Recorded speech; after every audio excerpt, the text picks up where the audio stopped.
Bible சொன்னாலும் சரி, குரான் சொன்னாலும் சரி, நம்ம பகவத்கீதை சொன்னாலும் சரி, நீங்க எங்க போய் எங்க சுத்தி பிரபஞ்சம் எல்லாம் வந்தாலும் சரி, நீ என்ன நினைக்கிறியோ அதான் நடக்கும்.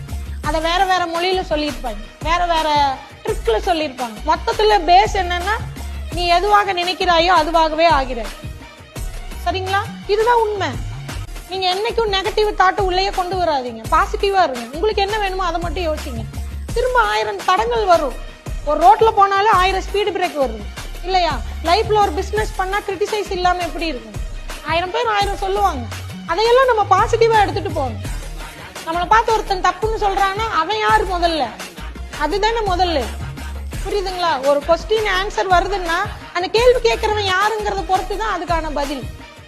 புரியுதுங்களா? கெட்டவனுக்கு நம்ம பண்றது தப்பா தெரியும். புரியுதா? திருடனுக்கோ கொலைகாரனுக்கோ போலீஸ் கெட்டவங்களா தான் தெரியும். அதுக்காக போலீஸ் கெட்டவங்களாயிருவாங்களா?